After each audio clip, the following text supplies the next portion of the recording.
Yeah, everyone, this is Thermite, and this is Nekogahara, Stray Cat Samurai, Volume 3. So, cover looks good enough, some of the other covers look better. This color page, though, looks gorgeous, absolutely gorgeous. So, I don't remember what her name is, because I didn't think we'd see her again. But this is, in fact, the place that Norachio protected at the very start of the series. Good, you're both awake!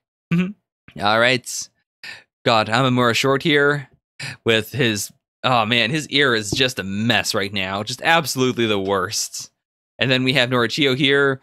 I didn't think about it, but yeah, I guess they both have like chunks taken out of their ears now. This is good. Oh man, also, this is just a beautiful shot. I really like it. Like, they look so like worn and grumpy.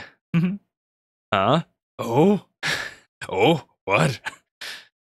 I really like the cut between these and then these. Like, I'm pretty sure that these are the same shots, like the exact same like line work. But this has clearly been like colored in and shaded, but it's not like they just copied pasted it. Like, this must have been the original like art, and then Hiroyuki Takei must have like pasted it here and then like put in all the work to make it look good. Like, I appreciate anytime a mangaka does something like that. Like, even if it is reuse of line work, it still looks really good because it is like, it is different arts. I totally busted your balls. How are you still alive? Oh, I get what's happening. Ah. Oh, come on, Norachio. Because there's a cute little Molly here, he's gonna try and be a cool old man, but he's just a dirty old dog. Right. This is exactly what I said, more or less. Scat. That old Mog just can't get any worse. Acting like he doesn't go around humping pieces of wood. To be fair, the whole humping wood thing is like, that's kind of Norachio at his worst. Like, that wasn't really his fault. But I really do like that Amamura here sees him in a worse light, like in a way worse light than how he really is. Like, it's strong contrast because then we also have like us as the audience. We're seeing Norachio in a way that is much better than most people probably see him. Like, yeah, he's a bit gross and old and dirty, but like, because we know his backstory and because we can relate to him so personally as the main character, it's very easy to like walk in his shoes or in his paws. Whereas with everyone else, of course, they would be like less into him. Oof, yeah. Chunk left out here, and then are these spots? No, because he had like this going on with his ear before. So yeah, these are just holes, right? Never be the same again. And yeah, his dad already is fine if he dies, so I guess there's no real harm done here. Oh man. It doesn't matter anyway, I'm never going back home again. I feel so bad for him now, especially now that we've seen that, you know, he's not just all bark and no bites. Like, he really is a skilled fighter. But in the end, it doesn't matter at this point. Wait, what? Whoa, what the hell? Shishiwaka, why are you here? Is literally everyone here? It happened last night as I was on my way back from your castle. Oh, damn, okay, so Mukuro was here too. Mukuro and, what was the monk's name? I don't remember. Of all the names, I don't remember his. But okay, we know who he really is.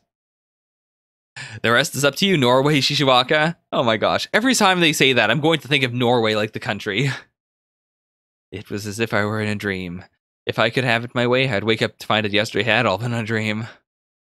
Right, this is some difficult politics. Like, which side do you choose? Do you choose the side that currently has power, or do you choose the side that seems to be good? Like, either way, those shinobi could have been, like, they could have been employed by either side. So, like, what do you choose? Whoa, okay. Oh, that's really cool. Like, he's having the blast of Shiro. God damn. I really hope we get to see Shiro in action, like, relatively soon. Maybe not in this volume, but in volume 4, for instance. He waltzes into our province trying to make a name for himself and refuses to accept any of the risks. Who does that? Alright, we're getting Hyoe already, from the pound. I guess this must be a thing he does all the time then. Like, whenever he says his name, he also adds from the pound, because the pound is the famous thing. Not him. Wait a minute, he's talking... I thought he was talking to Shorts. But no, that makes even less sense if he's talking to Shishiwaka. Because then he already introduced himself as Kuragane Hyoi from the Pound. Or I guess maybe he was looking down at Short and then he looked over to Shishiwaka. Oh my god, that is so cool. Norwegian Wood, Act 1. So like they've all had like multi-part arcs that are based on, this cat. And so his is Norwegian Wood. Like the joke I was making before about how his name sounds like Norway, like that is intentional. His name is pronounced Norway. Oh, that's really cool. Like, one thing I'm addicted to is whenever a series can make me go like, oh, that's real stupid. And then it's like, oh, no, it wasn't. That was actually very smart. Because I'm not the type of person, I think, to like call things dumb. So if something feels dumb to me, then it means that it's really like, it is really taking me off guard. I'm not sure if I like it or not. And then that sudden about face of, oh no, this is really good. This was planned. This was, clever. I love it. And this is true. Like, this is this legendary fighter from the Pound. Like, why would you want to engage with him? There's no reason. Like, there's no real reason to fight here. You're something or other Shishiwaka, right? The young lion. Oh no, is he going to attack his past? I don't remember his past very well, but I remember at the very least, like, it seemed like he was from a, like, Europe or some other sort of Western area. Like, I distinctly remember spires and crosses. You're spineless. The most cowardly lion I've ever seen. Okay. So again, we're going back to his backstory, but that wasn't specifically like, I don't know if that was intentionally like a hard barb at his backstory or not. We came to this land for one reason alone, to spread the word of God, as I've told you time and again. Right, this is a good thing to point out. Like, why should we have to destroy others? Like, if they're going to spread the word of God, why are they colonizing Japan? Because our enemy is the devil. We have but one God. He is all-knowing, all-powerful, and absolute. In other words, all who turn their backs on him are evil. God damn, that's really fucked up. Like, I'm against any religion that claims to be the one true religion. Because that's a terrifying thing to say. That implies that all other belief systems are false. Like, I like it in fictional terms. Like, I'm a big fan of 40k. I really like the Imperium. But even then, like, the Imperium believes, like, they have one, the God Emperor is the one true deity. But then they accept the existence of other gods. They're just like, well, yeah, they're all evil. Whereas, like, I feel like especially with, like, colonial Christianity, there's this feeling of, like, no, our God is the only one that really exists. All others, like, if you pray to something else, it must be a demon or a witch or something. That is real disturbing. Big bro, perhaps? Because of his unwavering faith, he is strong. Because of his unwavering faith, he attracts the belief of others. You could stand to learn from his example, spineless coward. And I have to assume Shiro died, right? Oh my god, no, never mind, I'm retarded! Shiro! Unless there's a second Shiro in the series, which would be real weird. Is this not the Shiro, then? I'm going to need to reread Volume 2 then to see like how he reacted specifically, because I didn't think that they had any like meaningful like recognition between the two of them. But oh my god. Okay, that was a twist I didn't expect. If God truly does exist, why would he allow such brutality? Right, so even after all of that, he still doesn't believe. Or if he does believe, it's like, no, like, isn't he the coward or isn't he evil? To be spineless is to stop thinking for yourself. Oh, this is exciting. I despise cats who let themselves be deceived. Right. I can definitely see that. The idea of like putting faith into like a corporation or a king or like, a government. And because of that, like you no longer think for yourself. I do think that in general, a lot of modern free thinker like establishments, like, things that are very anti-government to the point of like, we should tear it all down. I think a lot of those are kind of misguided in the sense that like there are a lot of big problems, but at the same time, I feel like there's a difference between being a free thinker and being someone who is like just rebellious. Like being a free thinker means that you're also free to accept things or to go like, oh yeah, this established thing is something that we don't need to tear down. So I do like I like Norway's sort of like, how do I put this? I like how hardline Norway is about this because we've seen his backstory and it makes sense that he would be this hardline about like what determines cowardice and what determines like oh my gosh, I'm so excited. All I want is to snap some cat in two. If it isn't the young aristocats, oh my god, what a pun. What a beautiful pun. I mean, yes, I know the aristocats is an existing pun, but to use it out of nowhere in this series, beautiful. If I'm to defeat him, I'll have to remove the advantage of those long limbs. But it's armored. Which makes sense, of course, because he's so high up. Like, it would be hard for him to defend it, his legs with his sword. That's why he wears armor. Oh my gosh. Oh, that's brutal. That is rough as hell. It's violence what makes the world go round and all. Talk about the world being at peace with the war over, but it's a load of scats. The power's still there. It's just hiding in the shadows. There are some bad guys to choose to keep around. That's right, Amamura Riken took us all in. Cast from the pound as a protection racket. These are some good, what do they call these again? Epithets, that's right. These are some good epithets. I don't know what in the world the Stover Steam Cloud could possibly mean. Last but not least, Amagami Shiro, the great war criminal. He does what he wants and nobody stops him. Every single one of us is an evil fur-raising monster. Oh, man. Yeah, Short's gonna freak out over this. As if Riken-sama is pretty worried about you. No way, that's a lie. He doesn't give a rat's ass about him. He probably just assumes, like Hyoei probably just assumes, okay, well, if I bring him back, I might get some praise, or I might get, some sort of small benefit for, cleaning up a problem. Oh, that's right! He was there! He knows that, that Short's gonna die if he goes back home. Holy shit, that's so cool! Like, Shishiwaka himself is screaming like, no, don't do it, don't believe him! But he can't hear it!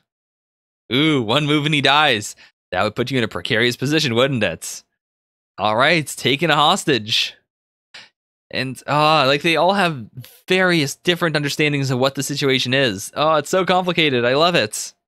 Unless, what if this is to show that, his dad doesn't really care, without having to, say it through exposition?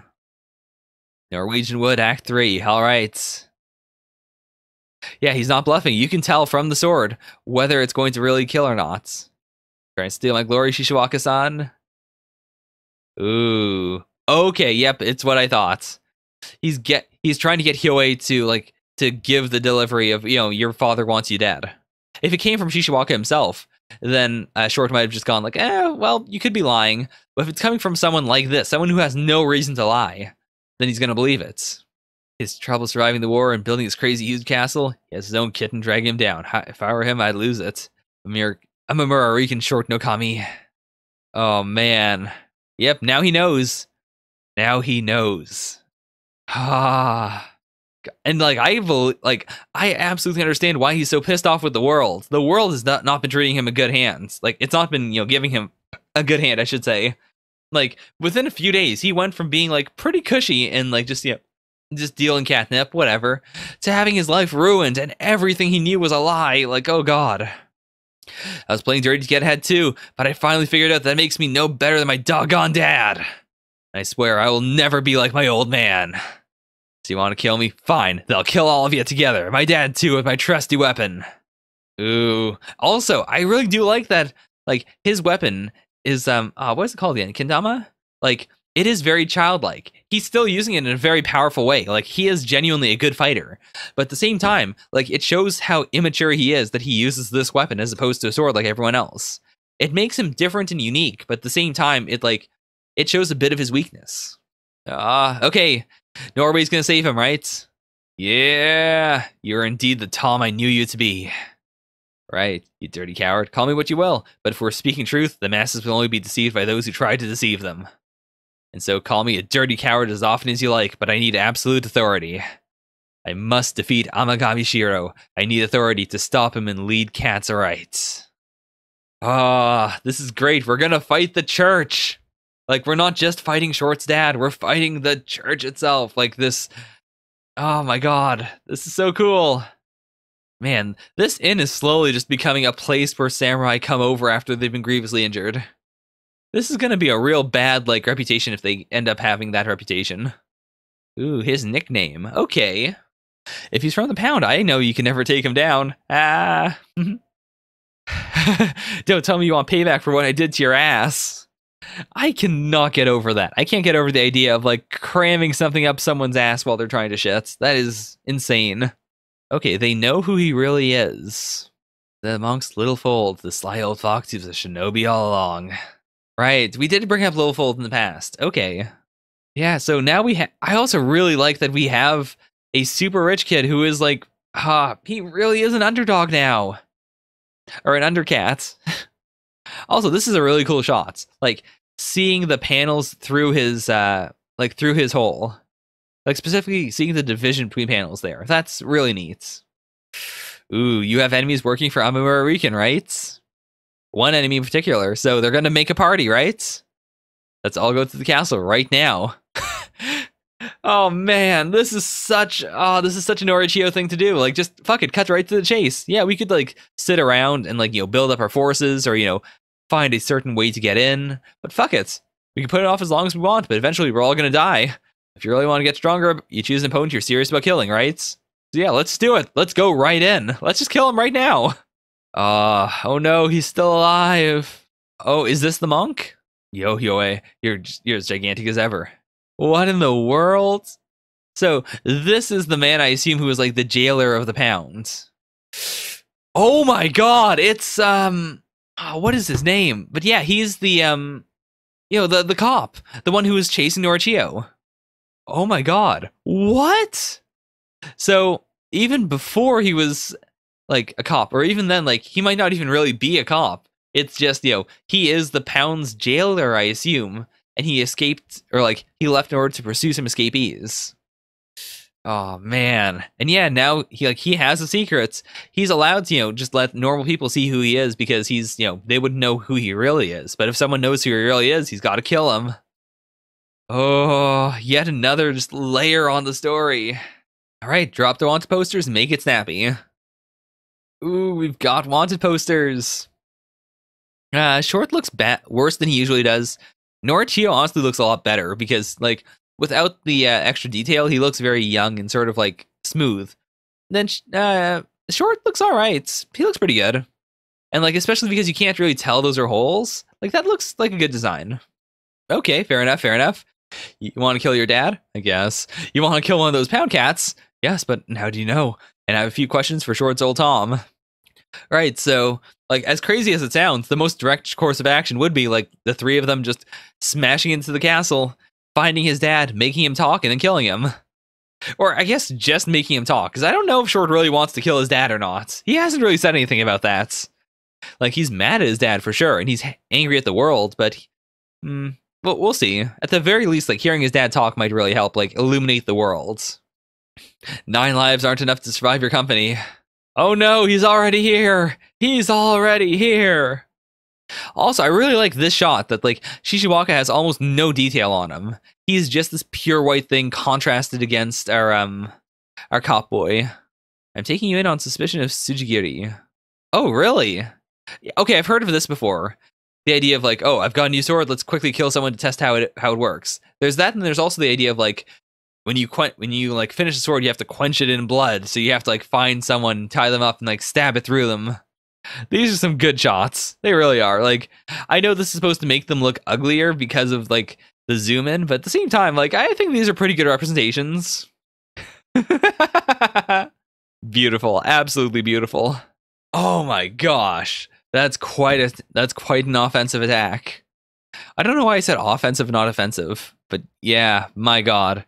He's not going to jail him. He's just going right in for the kill. And if he's strong enough to take out people from the pound, then he's going to be a real dangerous villain. He really meant to off somebody. Yeah, he's not just a police officer. Ooh, guess what, Abby? Hey, I just happened to find a reason to see you too. Oh, he was the one who took his eye. Whoa, whoa, whoa. And like, the sheer violence of this is so exciting. Because yeah, he's using a I forget what these are called, but like a cop weapon with a little notch there to potentially catch swords. Oh man, like they have a shared history, and he is clearly not just a police Tom. He is a violent man.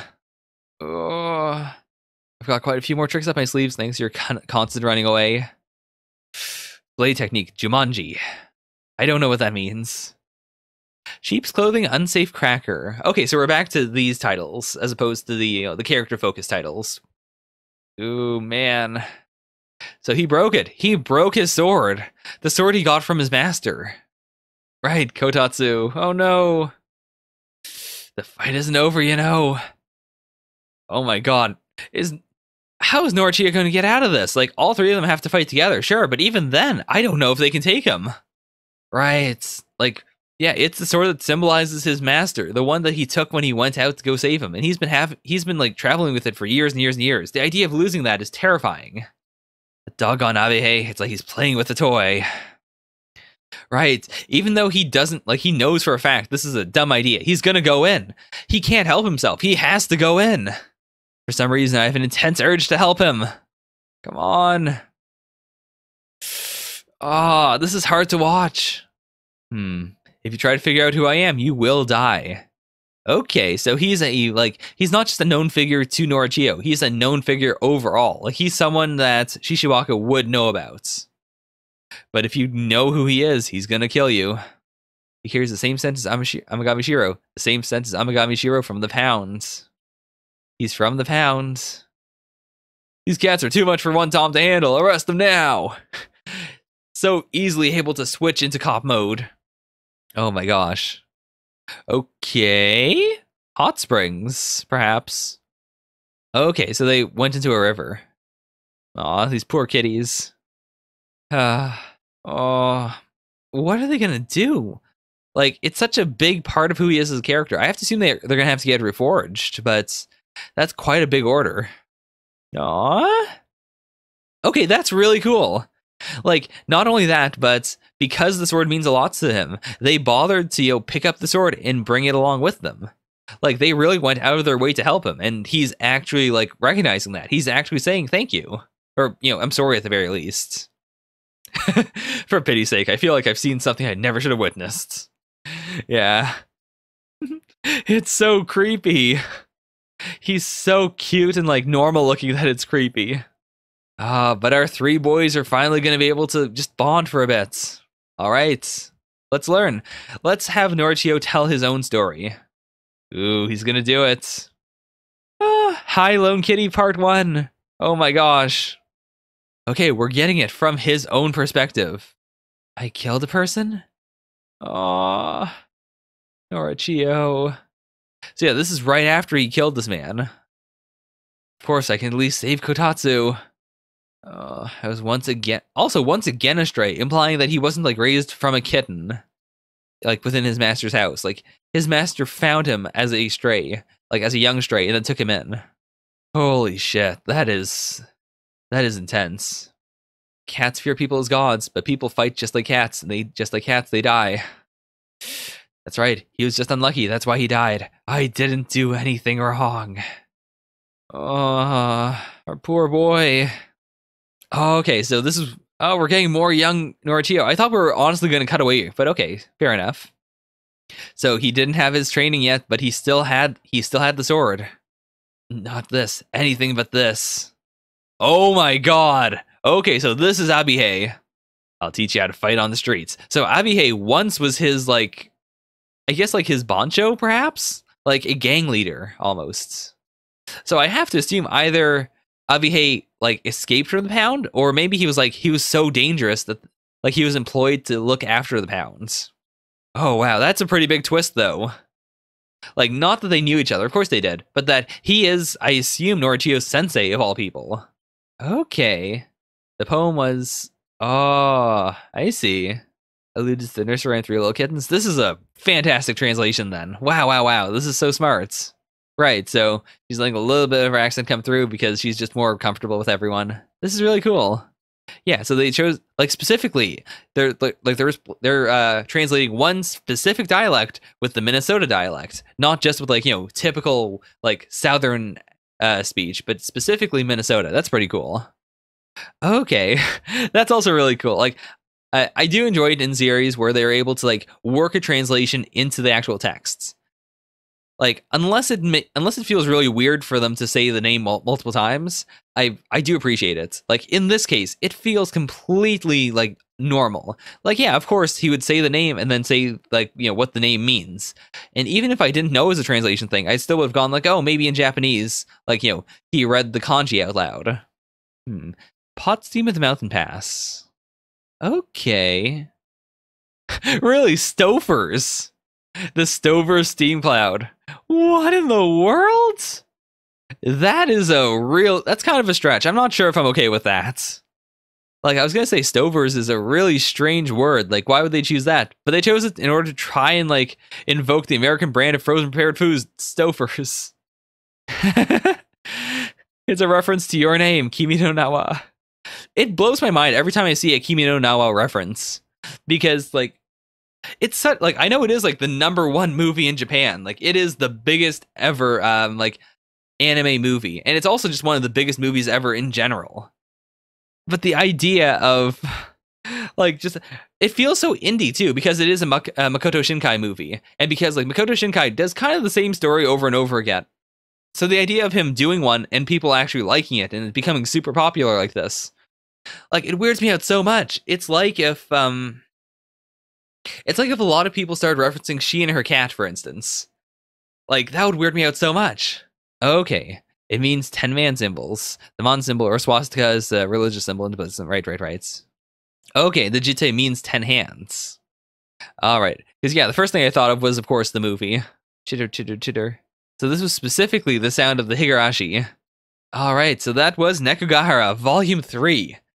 I cannot stop loving the series. I'm so sad I've caught up with the official English release, but, man, I really want to read more now.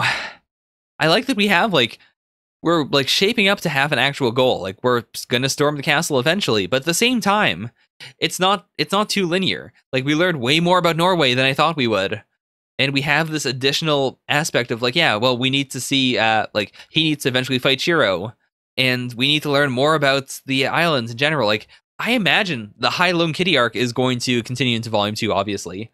But then after that, I think, I don't know. I feel like we're going to have to do some more of the castle arc. Maybe not going to the castle, but at the very least, like, preparing for it. And just, there's so many moving pieces in the series, but it's so, like, easy to remember the broad strokes, which I really like. Before Volume 4 comes out, like, with the extra free time I'll have, I'm going to have to, like, memorize everyone's names because oh man, this is such a good series. I can't really say anything else about it apart from just, it's such a good series. Like, the puns were on point. The art is fantastic. The fights are, like, I don't really like fights. And I feel like that's a really strange thing for me to say because so far I've picked up so many series where I like the fights. But in general, I don't like fights. And oh my gosh. This has been a fantastic series overall. Wow. I am so glad this was recommended to me. All right, so that was Nekogahara. See you guys when Volume 4 comes out. Bye for now. Yeah.